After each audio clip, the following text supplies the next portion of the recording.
سنی فرقہ جنت میں جائے گا یا دیوبندی فرقہ جنت میں جائے گا؟ ایک ہی فرقہ جب جنت میں جائے گا تو کون حق پر ہے، کس کی بات ماننا چاہیے؟ آپ مجھے بتا دو، اگر آپ سنی ہو تو کیا دیوبندی کافر ہیں، یا آپ دیوبندی ہیں تو کیا سنیوں کے بارے میں آپ کا کیا کہنا ہے؟ یعنی آپ کو ابھی بھی یہی ساری چیزیں لگی ہوئی ہیں، کہاں سے کہاں قوم پہنچی جا رہی ہے، مسلمانوں کے کیا حال ہو رہے ہیں، اور آپ کو یہی خرافات سنی دیوبندی شیعہ وہابی نجدی اور فلاں اور ڈھمکا پڑا ہوا ہے۔ شرم آنی چاہیے آپ کو اور اس جیسے ذہن رکھنے والوں کو کہ یار مسلمان بن کر جینے کے بجائے خود کو فرقوں کے اندر مقید کر کے رکھنا آپ کو اچھا لگتا ہے۔ کتنی عجیب بات ہے۔ اور یاد رکھو، یہ جو سنی اگر کوئی انسان ہے، بہت سارے دیوبندی بھی ایسے ہیں جو خود کو سنی کہتے ہیں، دیوبندی یا سنی کا مسئلہ ہی کوئی نہیں ہے۔ دیکھو، یہ جو سنیوں اور دیوبندیوں کو آپس میں جھگڑا ڈال کے لوگوں کو ایک دوسرے کو خلاف کھڑا کیا گیا ہے۔ سنی کہتے ہیں کہ دیوبندی کافر ہیں، وہ جہنمی ہیں، دیوبندی کہتے ہیں کہ ہم جنتی ہیں، یہ کافر، یہ جہنمی ہیں، ایک دوسرے کے اوپر کفر کے فتوے لگاتے ہیں۔ دیوبندی یہ کہتے ہیں کہ جو سنی ہوتے ہیں مشرک ہوتے ہیں، یہ جہنم میں جائیں گے۔ جو بنام سنی نام نہاد سنی ہے، وہ یہ کہتے ہیں کہ جو دیوبندی ہیں گستاخ رسول ہوتے ہیں، یہ جہنم میں جائیں گے۔ تو ہم یہ کہتے ہیں کہ دیکھو، ایز اے فرقہ کوئی جنت یا جہنم میں نہیں جائے گا۔ ہم یہ کہتے ہیں کہ دیکھو، اگر کوئی انسان مشرک ہے اور حقیقت میں وہ مشرک ہے، جسے ایسا نہیں کہ جسے آپ سمجھ رہے ہیں کہ مشرک ہے، نہیں نہیں نہیں، آپ کے سمجھنے یا نہ سمجھنے سے نہیں ہے کہ آپ نے کسی کے اوپر جس پر چاہ کفر کا فتویٰ لگا دیا، مشرک کا فتویٰ لگا دیا، جس پر چاہ گستاخ رسول کا فتویٰ لگا دیا۔ آپ کے فتووں سے کچھ نہیں ہوگا۔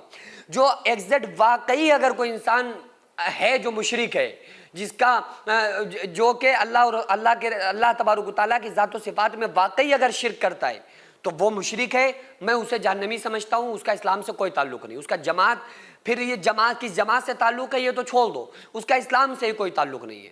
اور اگر کوئی انسان گستاخ رسول ہے اور واقعی گستاخ رسول ہے، آپ کے کہنے سے نہیں ہوگا کہ آپ نے کہہ دیا وہ گستاخ رسول ہیں، آپ نے ان کے کچھ اعمال جو وہ کچھ کہہ رہے تھے، ان کے نظریات کو آپ نے نہیں سمجھا، آپ نے فتویٰ لگا دیا فلاں انسان گستاخ رسول ہے، کافر ہے۔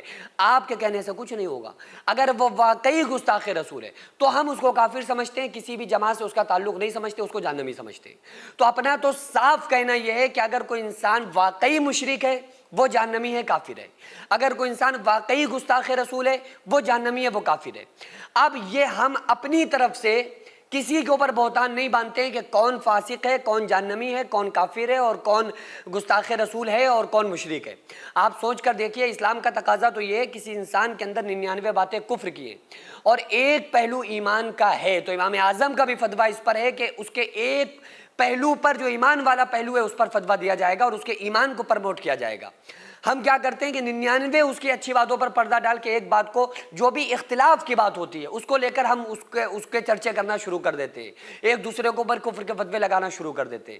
کچھ نہیں ملے گا اس سے۔ خدا نخواستہ آقا علیہ السلام نے ارشاد فرمایا کہ اگر کوئی مسلمان کسی مسلمان کو کافر، کسی انسان کو کافر کہتا ہے اور اگر وہ سامنے والا کافر نہ ہوا اور وہ سمجھ رہا ہے کہ وہ کافر ہے اور وہ کافر نہ ہوا، تو آقا علیہ السلام نے ارشاد فرمایا کہ وہ کفر، اگر وہ کافر ہے تو اس کی طرف پہنچے گا، ورنہ وہ کفر اس کی طرف لوٹ آئے گا۔ تو یار کیا ملے گا یہ سب باتیں کرنے سے؟ کیا فائدہ ہے ان سب چیزوں کا؟ مسلمان بن کر جیو۔ اور میں اکثر آپ لوگوں سے کہتا ہوں جو بھی مجھے سنتے ہیں یا میری بات کی کوئی یہ سمجھتے ہیں کہ میں قرآن و حدیث کے مطابق بات کرتا ہوں، ان سے میری ہاتھ جوڑ کر گزارش ہے، دنیا کے اندر کسی بھی فرقے کے علماء ہوں، ان کو گالیاں مت دو، ان کو برا بھلا مت کہو۔ آپ ان سے ان کے علم کی بیس پر آپ ان کی عزت کر لیں اور آپ یہ کہیں کہ اگر یہ واقعی گستاخ رسول ہے تو یہ کافر ہے، جہنمی ہے، ہمارا ایسے انسان سے کوئی تعلق نہیں۔ اور اگر کوئی انسان مشرک ہے تو اس سے بھی یہ کہیں کہ بھائی ایسے انسان سے ہمارا کوئی تعلق نہیں جو اللہ کی ذات و صفات میں شرک کرنے والا ہو۔ تو ہمارا ہر اس شخص سے جنگ ہے جو مسلک اہل سنت جو ہے، جو آقا علیہ السلام نے ارشاد فرمایا کہ جو میرے صحابہ کے نقش قدم پہ ہوگا وہ جنتی ہے۔ اور اہل سنت والجماعت یا سنی یہ کوئی فرقہ نہیں ہے، بلکہ پابند سنت رہنے کا نام سنی ہوتا ہے۔ تو جو سنت پر عمل کرے وہ سنی ہے۔ تو ہم بھی کوشش کرتے ہیں کہ بھائی پابند سنت رہیں، ہم بھی کوشش کرتے ہیں کہ اللہ تعالیٰ ہمیں سچا پکا سنی بنا دے، ہمیں سچا پکا اہل سنت والجماعت کا فالوورز بنائے۔ یہ ہم اللہ تعالیٰ سے دعائیں کرتے ہیں۔ بند ہو جائیں، کہاں ہیں ہم لوگ؟ ہم لوگوں کی تو صرف باتیں ہیں نا، ہمارے پاس نمازیں نہیں، قرآن نہیں، دین نہیں، اسلام نہیں، عمل نہیں، اعمال نہیں، کچھ نہیں ہے۔ آقا علیہ السلام کے دین سے بے تعلق ہیں، صرف نعرے بازی ہے، زبان کی محنت ہے۔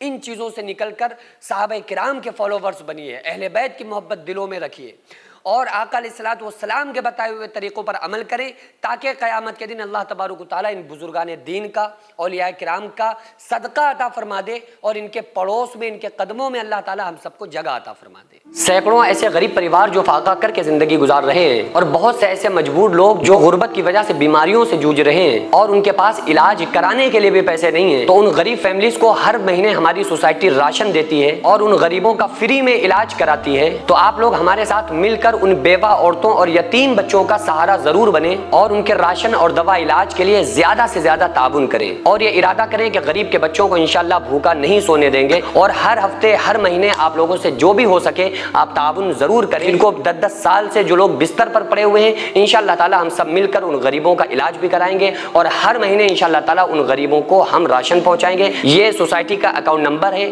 اور یہ اسکینر ہے، آپ لوگ اس اکاؤنٹ پر یا اس اسکینر کے ذریعے آپ غریب فیملیز کی ہیلپ کر سکتے ہیں۔